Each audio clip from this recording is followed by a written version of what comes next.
Let's talk about Chemistry 1126, pages 16 through 18. And there's two concepts that are being compared. The one is called molarity, and the other is molality.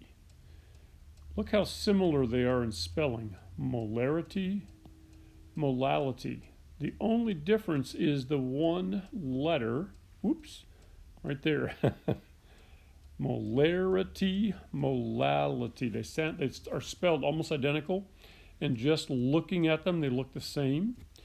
The molarity, they use a capital M, and molality, a small m. But even that doesn't look much different.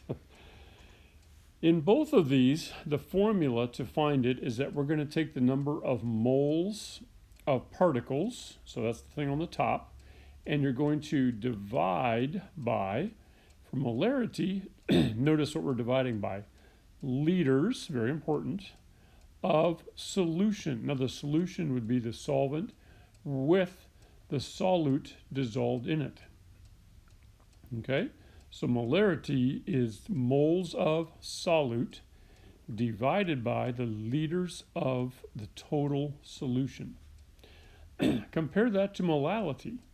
Molality is moles of solute, but it's divided by kilograms, not liters, and it's not the whole solution, it's just the solvent.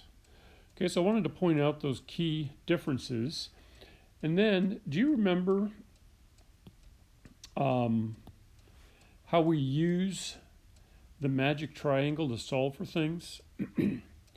If I'm solving for the moles up here, then what I'm going to do is take the molarity and multiply it times the liters of solution. If I want to find molarity, I take the moles and divide. So notice one over the other, I divide them. If for some reason I wanted to find liters of solution, I would take the moles and divide by the molarity. So whatever's on the top, you divide by the one on the bottom to find the other one on the bottom. Okay, so we could do that with molality as well. By definition, molality is moles over kilograms of solvent. Okay, that's the formula. If I wanted to find the moles, though, I could multiply the molality times the kilograms of solvent. So when they're side by side on the bottom, we multiply those quantities together. If we have one over the other, we divide to find the other quantity. All right, we're going to do some problems coming up here on page M and N, where we're going to use the magic triangle to plug in and solve, and I think you'll find it much easier.